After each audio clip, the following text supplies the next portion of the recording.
Hola, ¿qué tal? Yo soy Sara Alonso, estamos en el canal de Ventas con Sentido y hoy traemos a un invitado que a mí me encanta, que es experto en negociación, es estratega de marketing y es también experto en persuasión, y es Alex Kay. Bienvenido, Alex, muchísimas gracias por estar aquí, es un placer de verdad para mí tenerte aquí conmigo.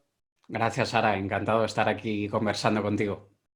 Pues mira, Alex, yo tengo un montón de preguntas para ti. Vale, Te tenía ahí una batería. Vamos a hacer las entrevistas como siempre las hacemos, que es a modo de conversación, de lo que vayamos sintiendo y vamos a trabajar también algunas cuestiones que nos han planteado los espectadores.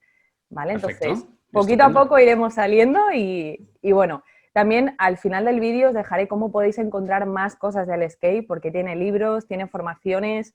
Bueno, o podéis entrar ahí y empezar a flipar porque la verdad es que tiene muchísimo contenido. Y bueno, pues vamos a empezar. Vale. Pues Alex, la primera pregunta que yo te quería hacer es algo súper interesante, que es acerca de la psicología del comportamiento. Tenemos que tener en cuenta que estamos en un canal de ventas y que la gente aquí viene también a aprender sobre cómo puede aumentar sus resultados. Entonces, vamos a darles una luz por ahí, porque esto muchas veces ni se habla en las formaciones de venta. Y a mí me gustaría saber qué es para ti la psicología del comportamiento. ¿Qué es? ¿Qué significa? Y luego vemos cómo la podemos usar. Bueno, más allá que el concepto quizá no domino a fondo como lo haría un psicólogo o un especialista en salud mental, pero en lo que a nosotros nos compete en el mundo comercial es simplemente saber que todo comportamiento se deriva de un pensamiento y que toda conducta de alguna manera está influenciada por lo que esté pasando a nivel interno en la persona. Y la conducta está aquella que tiene que ver con el momento, con el contexto, con la situación, y también está aquella conducta aprendida y practicada durante muchísimos años y que normalmente ni siquiera pensamos que tenemos esa conducta ante una situación, sino que sale de manera espontánea en piloto automático. Y nosotros, en el lado que nos compete, nosotros tenemos que tener en cuenta tanto la conducta del momento y del contexto como la conducta aprendida con los años. Y debemos tomarlo en cuenta cuando estamos hablando con un potencial cliente, con un aliado o con cualquier persona. Esto lo comentabas tú a raíz de que la experiencia, la formación que tú has tenido, te hablaba mucho de esto, ¿no? De la psicología del comportamiento, porque esto lo utilizan también en las técnicas del FBI, ¿no? De que comentabas, te escuché en otra entrevista. Me gustaría también que se lo comentaras a las personas que nos escuchan, cómo te has formado tú en esto de la negociación y de la persuasión, para que empecemos también por ahí. Mucha gente cuando habla de influencia, de persuasión, se refieren o bien sea a los libros de Robert Cialdini como Influencia, la psicología de la persuasión o Persuasion, que es el último libro. También mucha gente toma como referencia a Dale Carnegie en cómo ganar amigos e influir en las personas.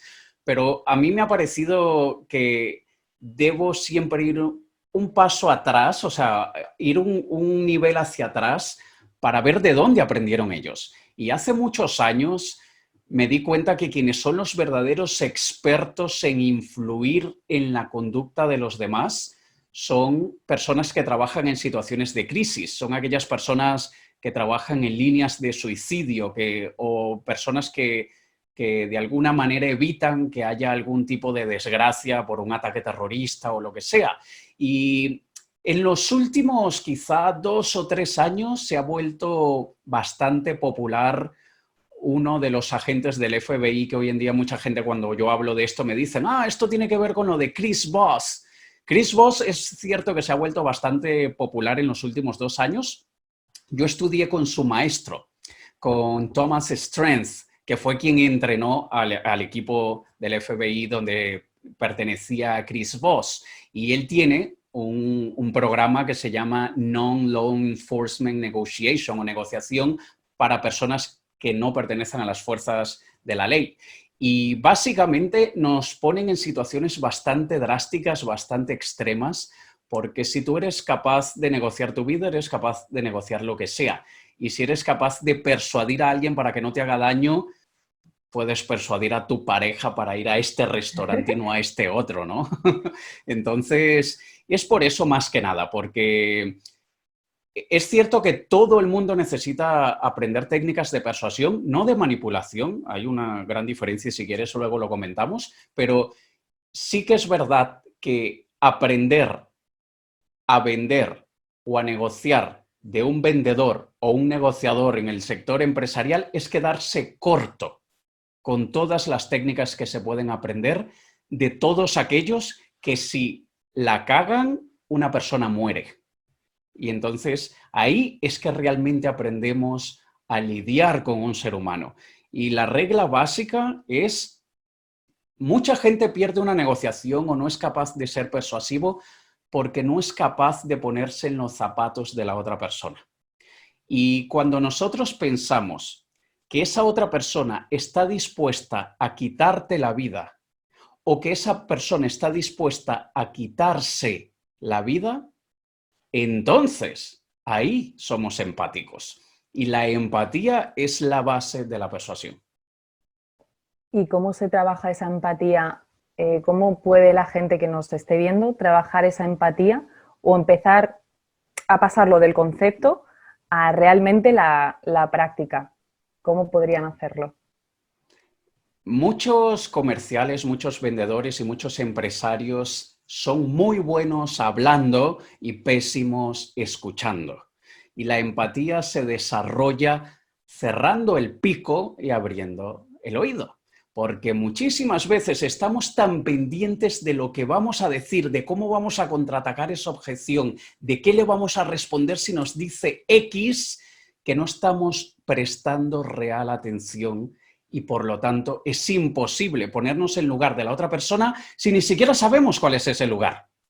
Entonces debemos escuchar muchísimo y tratar de captar todas las sutilezas del lenguaje. Hay un concepto en programación neurolingüística que se ha prostituido a tal manera que la gente cree que es banal y es de las cosas más potentes que hay, que es el mirroring. El mirroring es cuando tú te reflejas de alguna manera en la otra persona y tú empiezas a de alguna manera a imitar, no de una manera explícita y textual lo que hace la otra persona, pero sí que lo haces de una manera sutil para tú entrar en su personaje y que esa persona de alguna manera sienta que casi que eres su alma gemela, porque sin conseguir explicar por qué, siente una gran afinidad contigo. Y fíjate una cosita, Sara, mucha gente cree que esto de, cuando yo comento que yo me he formado con agentes, con exagentes de inteligencia o exagentes de fuerzas de la ley, siempre me preguntan, oye, ¿y sabes disparar armas y tal? No tiene nada que ver, no tiene nada que ver. Sí que hice un entrenamiento en Brasil que nos hacían entrenamiento con armas, pero la verdadera persuasión es más bien ganarse a la otra persona con simpatía.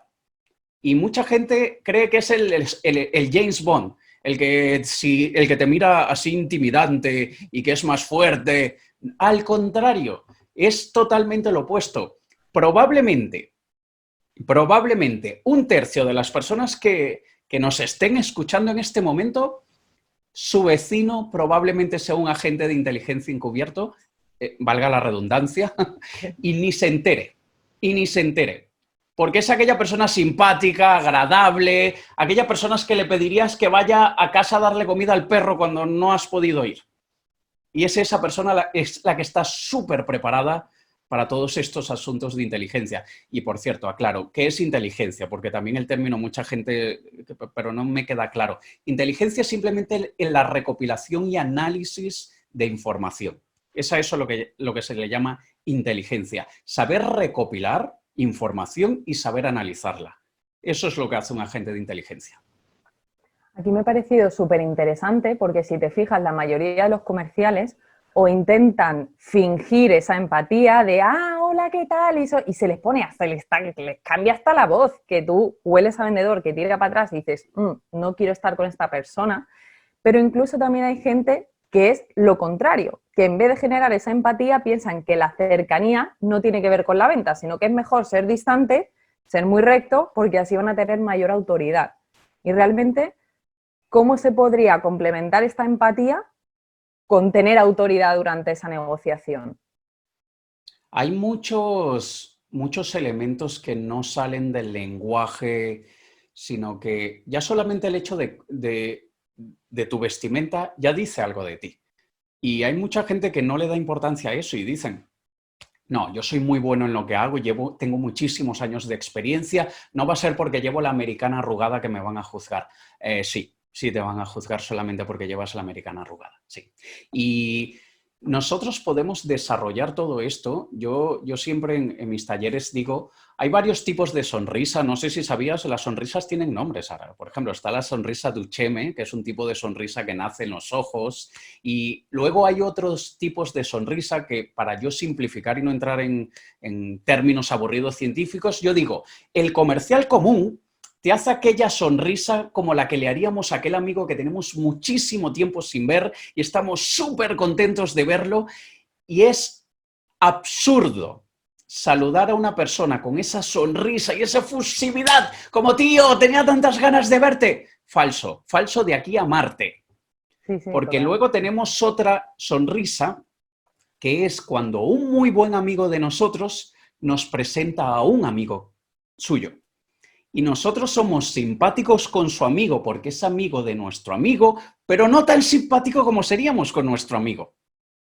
Entonces es aquel punto medio entre, sí, soy simpático contigo porque eres amigo de mi amigo, pero no te conozco de nada. Y es ese el punto más cercano que deberíamos desarrollar cuando conocemos o cuando hablamos con un cliente la primera vez. Somos agradables, somos simpáticos, pero no estamos súper contentos de hablar contigo. Y en mi opinión, hay gente que difiere. Aquello de preguntarle, oye, ¿y qué tal? ¿Y cómo vas? ¿Y la familia ahora con esta cuarentena? ¿Y cómo la estáis pasando? No te importa, tío, no te importa. No me hagas preguntas que sé que no te importan y que sé que ni siquiera estás escuchando mi respuesta.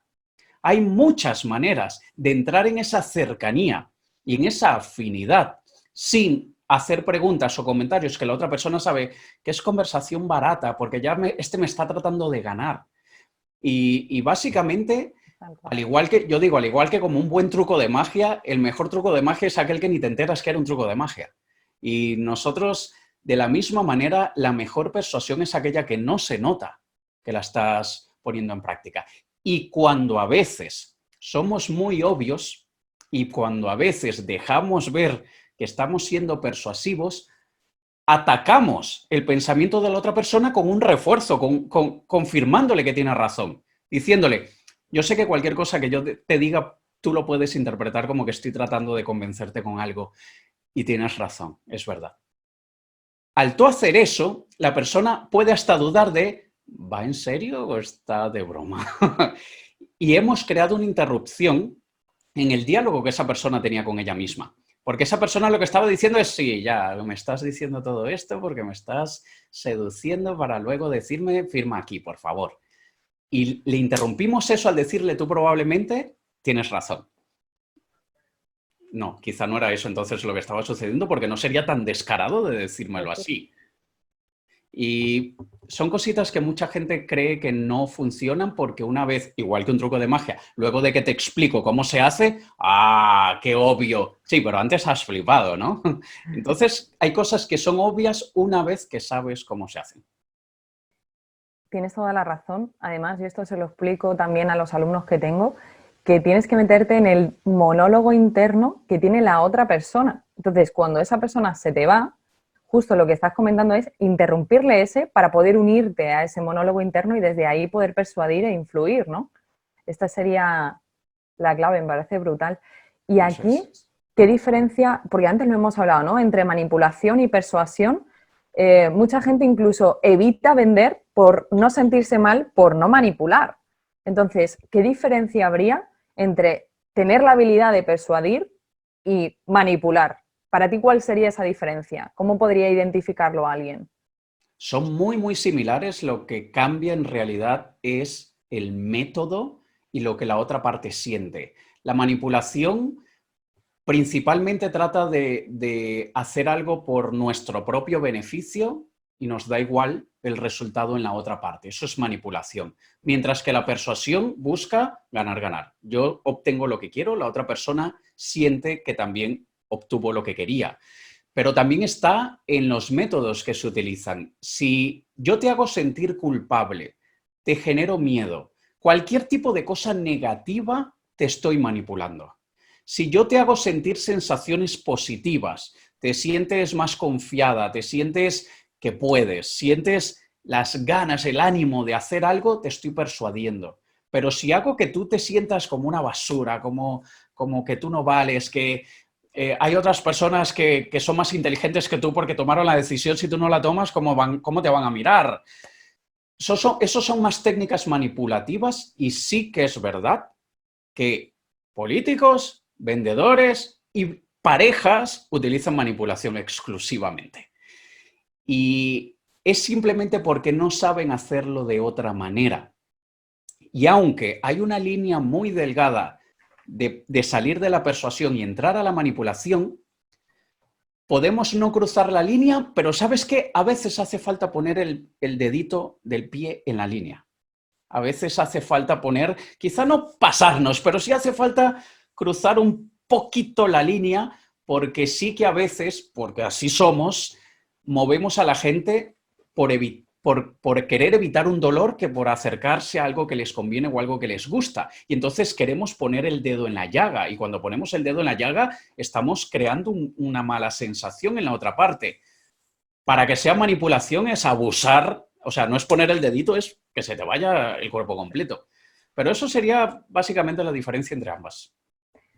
Aquí una cosa muy importante, porque aunque pongas el pie en la línea, si tu intención realmente es ayudar honestamente a esa persona, ahí sigue siendo persuasión y al final muchas veces esa misma persona se está convenciendo también a sí misma de que lo tiene que hacer, pero tiene un pepito grillo detrás que le dice no, porque tú no sirves, porque tú no vales, porque la mayoría de la gente, la autoestima está en el fondo del pozo, del pozo, del pozo. Entonces, yo creo que estas técnicas también lo que hacen es empoderar a la persona de cierta manera, de decir, coño, que sí puedo, tiro para adelante, tío, claro que sí. Y ya, entonces ahí sí sería persuasión y desde ahí esa persona actuaría libremente y para su propio beneficio, ¿no? Sí. No para darte a ti la comisión, que muchas veces la gente evita vender por caer en esta personalidad manipuladora, ¿no? Y en realidad no tendría por qué hacerlo.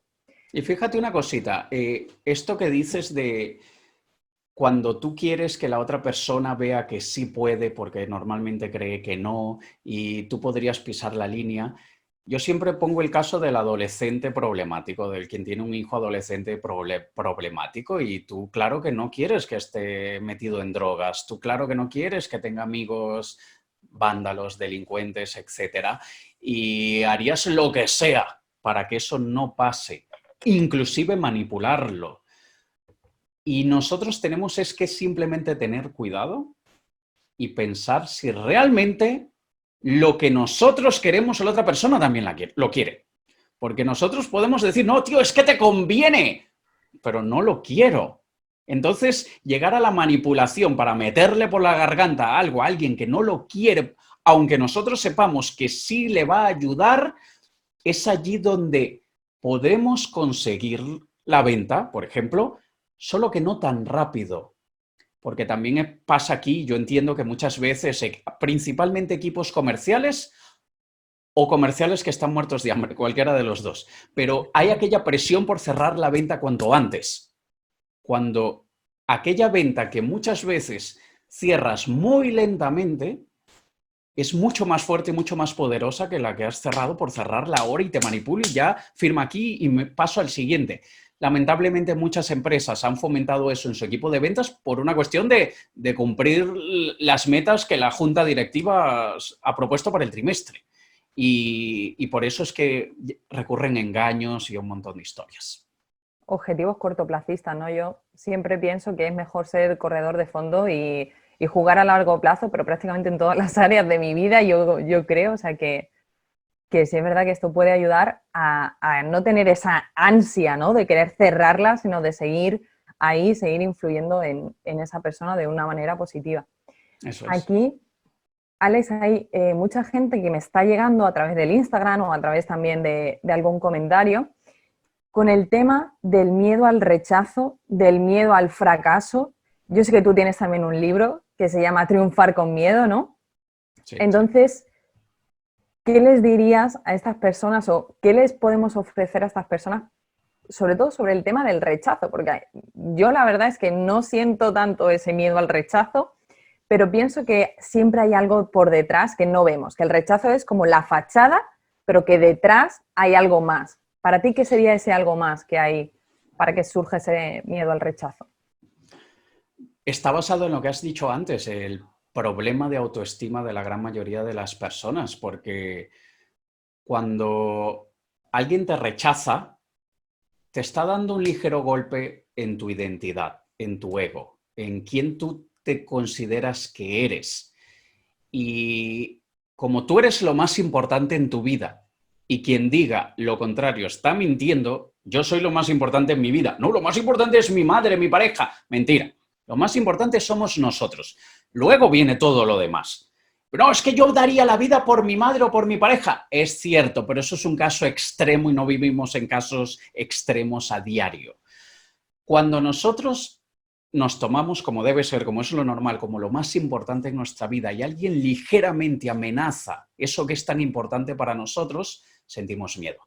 Porque hay un ataque que muchas veces no es un ataque, pero así lo interpretamos. Y cuando alguien te dice no, y no solamente el no, cuando te lo dicen de una manera que te duele, cuando te lo dicen de una manera hiriente, déspota, de alguna manera que te hace sentir como basura, peor es el golpe para el ego.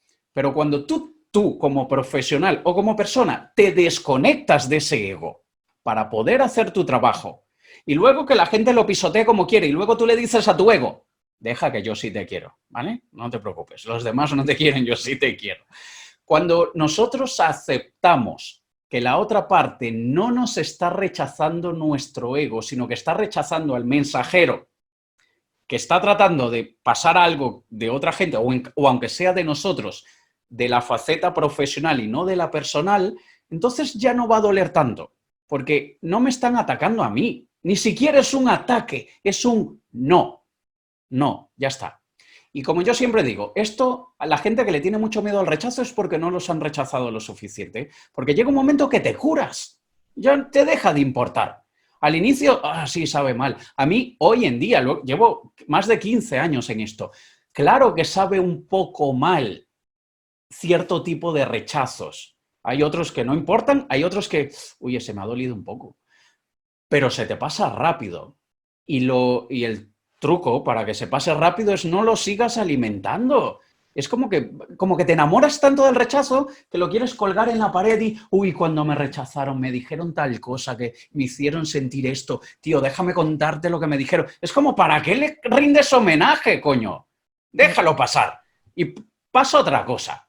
Y el rechazo se cura poniéndote en situaciones en que te rechacen. Sara, ¿sabes lo que hacía yo para curarme? Para que no me importara para nada en el entorno profesional el rechazo.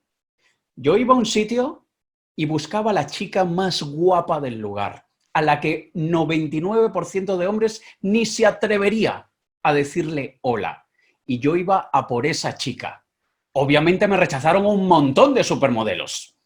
Me da igual, me da igual. Mi autoconfianza, mi integridad, mi ego están intactos. Luego de tanto golpe, evidentemente. Pero se va creando el callo, se va creando ya la insensibilidad por el rechazo. Qué bueno, pues esto es, a mí me parece una de las claves también más interesantes, sobre todo de cara a crecer personalmente, ¿no? Porque al final, cuando tú crezcas, o sea, eso te va a hacer también crecer personalmente y cuando crezcas personalmente, ahí llegará tu cambio profesional también, ¿no? Ese salto lo darás primero desde la persona. Que esto es otra de las cosas que quería hablar contigo porque ahora también trabajas mucho el tema del desarrollo personal, ¿no? Del crecimiento personal y, y es verdad que parece a veces como que las ventas están separadas del crecimiento personal, algo que a mí me parece descabellado absolutamente, porque encima estamos tratando con humanos, o sea, si tú creces vas a poder enriquecer a la otra persona. Entonces, ¿tú cómo combinas esto de crecimiento personal, crecimiento profesional? Para ti, ¿cómo se unirían estos dos campos? Es que yo siempre lo he dicho, si tú no puedes crecer como persona, nunca harás crecer un negocio. Nosotros, si no estamos constantemente en crecimiento, ¿cómo pretendemos hacer crecer las ventas? Nosotros tenemos que siempre estar mejorando. Y desde luego, el único benchmark, el único punto de comparación aquí somos nosotros mismos. Yo no me voy a comparar con aquel que digo, ostras, pero porque él es mejor que yo, mira cómo él es mejor que yo en esto o aquello. No, yo quiero ser mejor que yo ayer y que el año pasado. Yo siempre digo, si tú me conociste hace 2 años, tú no me conoces, porque lo que yo era hace 2 años no soy hoy. Si tú no has visto la evolución que yo he dado, no me reconoces, porque me sigues juzgando por alguien que ya no existe. Y solo aquellas personas que se obsesionan por el crecimiento, por ser tan autocríticos, no de manera destructiva, sino, y como digo yo, quizá la única manera de ser perfeccionista, la única manera válida, es cuando somos perfeccionistas con nuestro propio progreso, repito, no para quebrarnos, porque hay gente que es tan perfeccionista con ellos mismos que por eso es que tienen tantos problemas de inseguridad. Esto es más bien como un coach deportivo, que te mete tanta caña, pero porque quiere que seas medallista olímpico, no porque quiere acabar con tu autoestima. De la misma manera nosotros tenemos que hacerlo. Y esa es otra de las partes donde yo decidí del crecimiento personal. Yo no estudio a Louise Hay, yo no estudio a... yo qué sé. Yo estudio a los coaches de atletas olímpicos. Yo estudio el entrenamiento mental del atleta olímpico. Porque ellos se someten a una presión tan brutal. Los atletas tienen la mente pulidita. Tú imagínate Cristiano Ronaldo, Messi, Ramos, quien sea. Están 50.000 personas haciéndote ¡bú, imbécil! Y ellos concentraditos haciendo lo mejor que saben hacer. Tienen esta maquinita súper bien afinada. Y por lo tanto, y créeme, ellos no leen Louise Hay. Ellos tienen coaches mentales brutales, y otro de los que podemos aprender muchísimo, que soy súper fan, es de los Navy SEALs, de las personas que están en fuerzas especiales militares, porque a ellos los entrenan mentalmente para morir y para matar. O sea, imagínate cómo puede estar la cabeza de un ser humano que lleva años entrenándose para matar a otro ser humano y para que lo maten. O sea, también hay muchos que terminan tocados, eso es verdad, la gran mayoría creo. Pero antes de que llegue el momento de locura, tienen una preparación mental tan brutal que es a ese tipo de control mental que uno debe aspirar. No al simplemente decir, ay, hay un chocolate, estoy a dieta, no me lo quiero comer. Eso es un juego de niños. Pero es el decir, me van a tratar mal, me van a despreciar, y yo no me voy a ver afectado en lo absoluto. Porque si soy capaz de que 50.000 personas en un estadio se burlen de mí, no me importa que una persona se burle de mí. Es como crearte, bueno, crearte esa protección de tu autoestima, ¿no? Tener la autoestima y luego protegerte para que nadie pueda influir en esa autoestima, ¿no? Para que no puedan hacer lo que quieran conmigo al final, porque si te tocan la autoestima, te llegan a lo más hondo y a lo más íntimo de ti. Entonces, sí que van a influir, sí que influyen, solo que ¿qué tanto queremos que influyan? Eso sí que sería lo más saludable. Me va a influir, pero mínimamente y por muy corto tiempo. Y es lo que decía, no alimentes la sensación. Siéntela, vale, sí, ha sabido mal, pues ni modo, pasemos a otra cosa. Vale, es como cuando llegue esa sensación, dejarla estar y que se va, que igual que viene, se va. Si no caemos en ese papel de la víctima, ¿no? Y ahí es donde ya nos convertimos en loser total, porque al final eso es una actitud que no te llega a ningún sitio bueno de ti mismo. Eso es. A ningún sitio bueno. Uh-huh. Perfecto. Y Alex, para ti, ¿qué cualidades tiene un buen negociador? Bueno, aquí es importante ver que según el contexto en que tengas que negociar, tendrás que tener una habilidad u otra. Pero considero que en todas se aplican, como lo he dicho antes, la habilidad de escuchar de verdad. Uh-huh. No de hacer como que sí, te estoy escuchando y estoy pensando que he dejado la ropa en la máquina y se me olvidó. No, estoy escuchándote realmente para luego ver de qué manera utilizo esa información. Ay, pero eso es muy frío y calculador. Así es la vida, amigos, lo siento. O sea, una persona calculadora, una persona estratégica, está mejor preparada y tomará mejores decisiones que a una que le encanta todo espontáneo y natural. Una persona que usa la información para conseguir un resultado siempre tendrá un mejor resultado que aquella que dice, según venga el viento, ya veré qué hago. Y no es que lo vamos a usar para hacerle daño a la otra persona, lo vamos a hacer para conseguir el objetivo que queremos. Y muchas veces, aunque la gente no lo quiera admitir, el fin justifica los medios. La pregunta es, ¿cuál es el fin? Porque si el fin no es hacerle daño a nadie ni es destruir a nadie, entonces no te preocupes por los medios. Pero si tienes un fin en el que tú sabes que alguien va a salir herido, cambia. Además de esa cualidad de saber escuchar muy bien, yo creo que es también la capacidad de discernimiento para poder decidir si la otra persona está jugando con nosotros o lo que nos está diciendo tiene peso real, si la otra persona está de alguna manera utilizando sus propias técnicas para desarmarnos a nosotros. Y lo más difícil para mucha gente que quiera aprender a negociar como se debe hacer es asimilar la idea de que no es el más fuerte el que siempre va a ganar. Tú no tienes que demostrar la mayor fortaleza siempre. Y hay mucha gente que entra en una negociación diciendo se va a enterar. Es que este tío, es que va a ver quién es el que tiene más experiencia aquí, el que es más fuerte. Cuando yo muchas veces, por ejemplo, vamos a hablar de desconfianza, que mucha gente, en el caso de vendedores, te estoy vendiendo algo, pero estoy viendo que tú no confías en mí. Y en vez de yo tratar de ganarme tu confianza con argumentos, con decirte, muchas veces lo que hay es que bajar el ritmo. Es empezar a hablar más lento, de una manera mucho más suave, y automáticamente, por instinto animal o lo que sea, la persona se relaja. Estamos como hipnotizándola. Y aquí es donde, y por eso es que mi taller se llama técnicas no convencionales de negociación, porque las convencionales te enseñan a crear el BATNA, que es la mejor alternativa a un acuerdo no negociado, y te enseñan a rebatir objeciones. Y todo lo demás, por ejemplo, 3 elementos para mí cruciales: la mirada, la voz y la expresión corporal. Son 3 cosas que necesito dominar para ganar una negociación. Hay tipos de mirada, igual como hay tipos de sonrisa. Y mira, un ejercicio muy bueno, Sara. Lo puedes hacer tú, lo puede hacer todo el que nos esté escuchando. Tú te vas a grabar con tu móvil, te pones a grabar el móvil y mirando a cualquier lado, porque no sea la cámara, pero más o menos en dirección hacia el móvil, piensas en algo que te dé muchísima satisfacción y alegría. Algún recuerdo que te haga sentir súper bien. Luego piensas en algo que te dé mucho asquito, pero así mucho asco. Luego piensas en algo que te deje muy triste, una situación terrible que aún hoy la recuerdas y te hace llorar. Y luego piensa en algo que te genere muchísima rabia. Y luego mira esa grabación.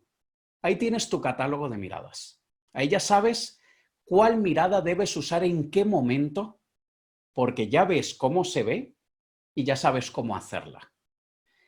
Por eso, y te voy a decir algo que mucha gente pensará que es ridículo, pero por eso los mejores negociadores son los que vemos en las pelis y en las series de televisión, porque son actores que se han practicado tan bien el personaje para convencer al espectador, al que está entreteniendo, que ese personaje no es un personaje, que es una persona de verdad, que lo hace muy bien.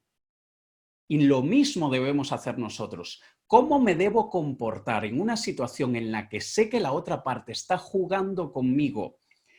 ¿Cómo hago para que él crea que no me he dado cuenta y cómo hago para que él crea que me ha afectado cuando en realidad por dentro me estoy riendo de su estupidez? Eso solamente es con la práctica. Porque mucha gente dirá, hombre, ¿pero cómo consigo eso? Practicando, igual que nadando. O sea, imagínate que esto es una clase, en vez de negociación, es una clase de natación. Yo te puedo enseñar a mover los brazos y los pies, pero tienes que hacerlo a diario para que funcione. Igual es con esto. Y yo siempre digo, comienza con gente con la que no te estás jugando casi nada. Comienza negociando con tu suegra. A ver, o sea, ¿qué es lo peor que pueda pasar? Casi nada. Y ves si tú le transmites a tu suegra que estás triste, que estás enfadado, que algo te da asco, que estás feliz, sin abrir la boca, solamente con la mirada. Y luego juega con los tonos de voz. No solo el tono, es también el timbre, es también la intensidad. Yo puedo hablarte con un timbre más bajo, o puedo hablarte con un timbre de esta manera, o puedo hablarte más suave, o puedo hablarte muchísimo más rápido o muchísimo más lento. Todo esto es un arte y todo esto hay que practicarlo. Y además, sobre todo el teléfono, que es mi especialidad, ¿no? Para mí es que el tono al final es lo que va a motivar emocionalmente a esa persona. Es como vas a poder influir en sus emociones realmente, con las palabras, con lo verbal, en su lógica. Pero luego también hay una parte que no podemos evitar, que hay muchos comerciales que están todo el rato en lo mismo.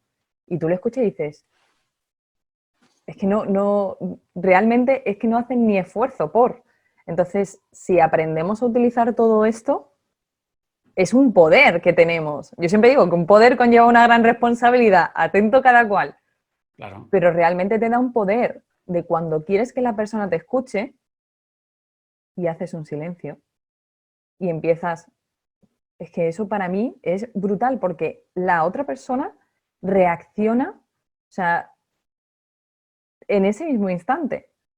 Y ahí vas viendo ese feedback que queremos ver, ¿no? Pues si estáis llamando, si estáis haciendo ventas, empezar a practicarlo y empezar a jugar. Primero juego con una cosa, por ejemplo, con los silencios, luego con el tono, luego con el ritmo, y que ellos vayan notando esa diferencia de cómo reacciona la otra persona. Esto es súper importante. Sí. Pues Alex, ya para mí la última pregunta sería, ¿qué es para ti el éxito? Qué pregunta tan subjetiva. Por eso es que es para ti, ¿no? ¿Qué es? Para cada persona el éxito es una cosa. Para mí, que yo siempre dije esto y luego me di cuenta que otras personas lo dicen tal cual y dije, pero si yo no se lo copio a nadie. Pero es que así es la vida. Todos estamos conectados por unos hilos que no vemos y el hecho es que yo coincido con mucha gente cuando digo que para mí el éxito es hacer lo que quiero, cuando quiero, como quiero, donde quiero. Y si tengo eso, me considero exitoso independientemente de cómo me vaya en el trabajo, cómo me vaya en relaciones. Si yo estoy haciendo lo que quiero, en el momento que quiero, donde quiero, cuando quiero, he alcanzado el éxito. Ahora, ¿qué quieres? ¿Dónde lo quieres y con quién lo quieres? Y es ahí donde tú decidirás si lo estás logrando o no. Perfecto, pues nos quedamos con eso. Para mí, de verdad, ha sido un placer tenerte aquí. Creo que hemos aprendido muchísimo, yo por lo menos, o sea, me gustan muchísimo las claves que hemos dado y que muchísimas gracias. Es que solo tengo palabras de agradecimiento para ti, ya lo sabes, así que Gracias, un placer. un placer. Encantado de estar aquí. Pues si queréis seguir a Alex Kay, os voy a dejar en la descripción del vídeo sus redes, tenéis también los libros, tenéis también formaciones y ahí vais a poder profundizar en todo esto que hemos explicado, porque tú aquí en un vídeo de YouTube te puedes quedar con los conceptos, pero es cuando empiezas a aplicar, cuando empiezas a ver los resultados. Así que os lo voy a dejar en el primer comentario y os lo voy a dejar en la descripción del vídeo. Acuérdate de suscribirte, que estamos haciendo estas entrevistas para inspirarte y para que sigas aprendiendo y así te va a avisar YouTube cada vez que nosotros subamos un vídeo. Así que muchísimas gracias por estar aquí y ya está, nos vamos, hasta luego. Chao.